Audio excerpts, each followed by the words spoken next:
What's going on, everyone? Welcome back to another Marvel Legend review. Today we're going to take a look at the Build-A-Figure Caliban wave, X-Men's Blink.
Skadoosh! Here is Blink out of the packaging, and I gotta say, I'm actually really impressed with this figure.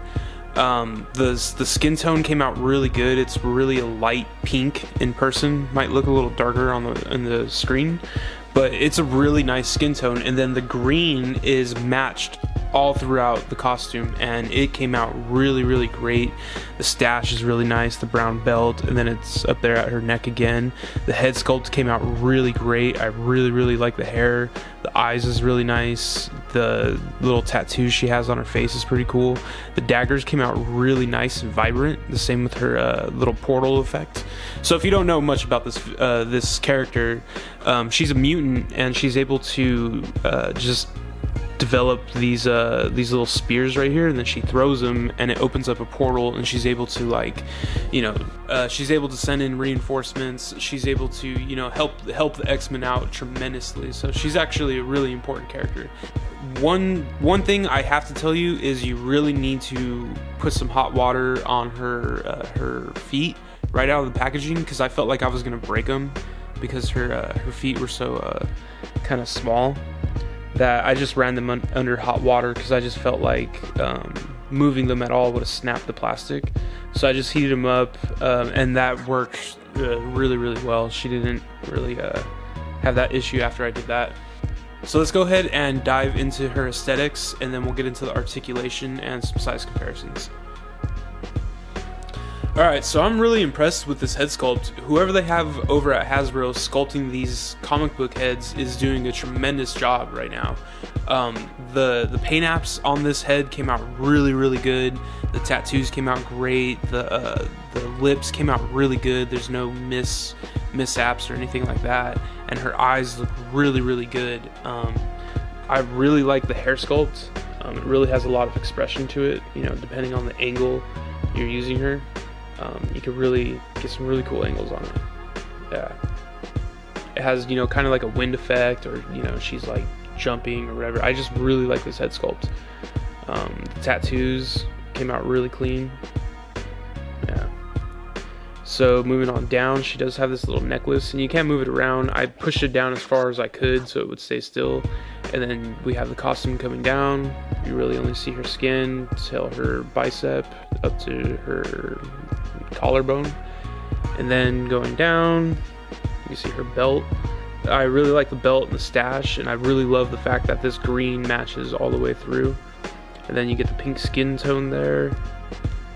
And going down, the boots, I think these boots are kind of weird. I might glue them down. I don't know if I want to have them down like that or up like that, but this character is really simple and looks really good, so I really love this character aesthetically. Alright, so this is her accessory that she came with. It's the little like warp portal that she opens so she can send people through. It's really cool, it's really vibrant, it's a really thick plastic. It has this weird like thing here, but it's actually cool, so you could like pin it up or put something in there so you could, you know, have it floating like that. So You know, if you like crop it in like there, you couldn't even tell if something was holding it up. So I might actually try and do that in the camera. And another accessory was the little blade. It's pretty cool. Doesn't really have a whole lot of detail, but it fits her hand perfectly and it's really bright. All right, so now taking a quick look at her articulation. We'll start with her head. She can look up about that much. So she can look up about that much. She can look down really well. She can look left, right. She can pretty much 360. The torso one isn't the best.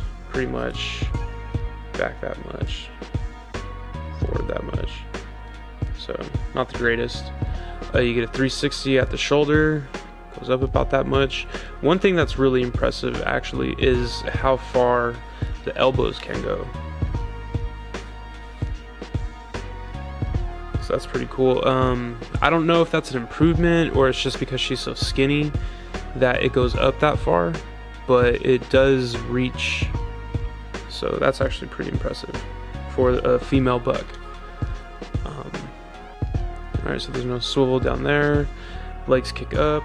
So her leg kicks up about that much. Has a swivel right there. Double jointed knee. That's actually really good.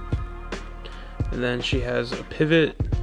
And like I said, I had to heat this up with water, or warm water, right out of the packaging because I felt like it was going to snap.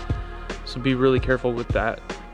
And here's a size comparison next to some of her teammates. On her right we have Storm, and on her left we have Rogue. And I think she looks really good next to them. She's a little bit shorter, and I think that fits. I always thought her character was a little shorter than the rest of the female characters. But I feel like these ones look really good next to each other. I don't have any other Storm characters. That is the Juggernaut Wave Rogue, but it is a custom head that I had a friend sculpt and paint for me. I do have the original Rogue head somewhere, but I like that one a lot more. So let's go ahead and do another size comparison. And here she is next to some more of her teammates. On her right we have Psylocke, and I think they're on the exact same buck. Their costumes actually completely match, besides Psylocke's legs and her skin tone. And on her left we have the Walgreens exclusive Magic, and that's kind of like the teen buck, and you can tell that Blink's a little bit older than her, just a little bit taller. Like Blink's in her early 20s and Psylocke's in her late 20s, early 30s. So I kind of like this size comparison because you could kind of tell age here. You got 30, 25, and 18, so that's pretty cool. And for some more teammates, here we have Cyclops on her right, and he looks really good next to her. He's on the Bucky Cat mold, and he just looks he looks a lot older than her, and their size comparison looks really good. And on her left we have Bishop, and they're actually teammates in the future, so I feel like these two actually go together really well, and they look great next to each other. Alright, so I don't have the new Beast yet, but I do have the old Toy Biz one, and I think this is still going to hold up as probably my definitive Beast, because, I don't know, you can't beat this one. I haven't got the Hasbro one yet, but I will compare the two of them, and I'm still probably going to stick with this Beast. But he looks really good next to Blink, and on Blink's left I have the Tiger Stripe Wolverine with the new Weapon X head cast on there, and he looks a lot shorter than her, but again, Wolverine's the shortest of all in the X-Men universe, so they look really good next to each other. And here's a quick size comparison of Blink and Weapon X, fellow legend from her wave.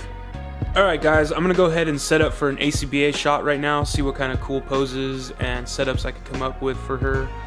If you haven't already, please subscribe, please leave a like, leave a comment, let me know what you guys think of the figure, let me know what you guys thought of this review, and I'll catch you guys next time.